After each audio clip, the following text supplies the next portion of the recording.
First ever floodlit Grand Prix held in Qatar got underway, and it was the number 259 of Glenn Coldenhoff who stormed into an early lead. Dylan Ferrandis on the Rockstar Bird Racing Kawasaki didn't fare so lucky, and he would have to go to the last chance race to be able to try and get a chance at qualifying in the main event. But meanwhile, Jeffrey Hurlings, who started around about third position on the opening lap, found a way to close in on the rear of 259 Coldenhoff, and then found a way through with this pass at the start of lap 3. Once there, Jeffrey Hurlings never looked back. Unlike this guy, 737, Valentin Tellier, who won the qualifying race on Friday. He found himself in third, going out with some problems to the front end. And also struggling with the front end was the 911 of Jordi Tixier, challenging Mel Pocock, 8th position in the early stages of the race. Meanwhile, Glenn Coldenhoff found himself coming under pressure from Christophe Charlier. They were in second and third position. That's where they would finish, but the win would go to Jeffrey Hurlings on the Red Bull KTM.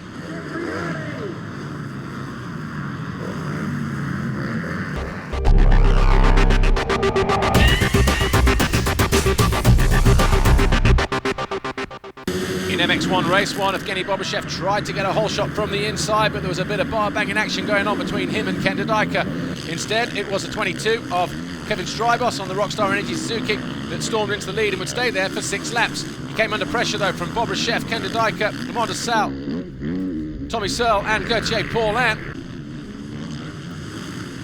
Tony Cairoli started 13th on the first lap and then started to work his way through, passing the likes of Gauthier Paulin, Tommy Searle, Ken Dodajka, and a few more en route to an eventual third place finish. But Kevin Strybos, he led and then made 2 mistakes in consecutive corners and went from first to third on lap 6. And he found himself in a bit of a battle then, trying to hold on to a top 5 position. This was the moment Ken Dodajka found himself coming under pressure and passed for the lead by Clément Desalle.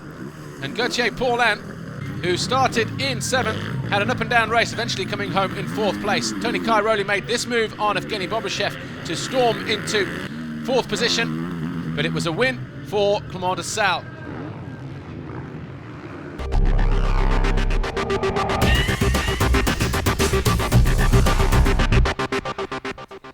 First ever super final to be held at an FIM Motocross Grand Prix saw the top 20 MX2 and MX1 riders go head to head, but it was the 450s of Desalle and Strybos who stormed into an early lead. Tony Cairoli didn't waste any time though, getting into second position, and he harried the 25 Clément Desalle in the early stages of the race, eventually finding a way through on lap 5 with quite an aggressive move. Jeffrey Hurlings was the lead MX2 rider, and for a while he was sitting in 5th place, but eventually he went down to finish in 7th.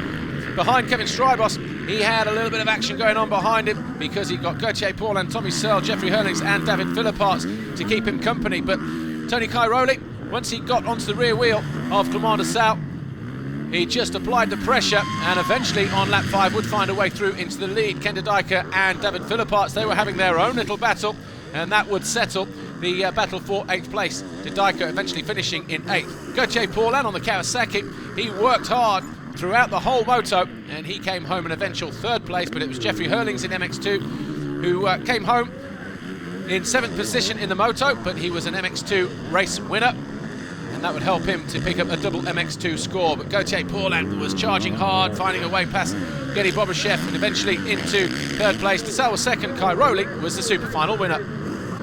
MX1 overall Grand Prix winner though was Clément Desalle. Jeffrey Hurlings leads MX2. That was your super final podium. Tony Cairoli, Clément Desalle, Gauthier Paulin, they were your first 3. Trophy to the winning team manager in MX1. Jeffrey Hurlings leads the MX2 World Championship going to Thailand, picks up the red plate here, and so too Clément Desalle, he leads MX1. Antonio Cairoli. Tony, how was the whole experience for you of this weekend? Yeah, overall it was good. I mean, the track was nice and the preparation was these people here work really hard. Only short time they build up such a great circuit, and I'm glad to win, to be the first final winner. So prova, yes, and I think it's nice. Only a little bit disappointed for the first race, but overall I'm happy and good, looking forward for the next race.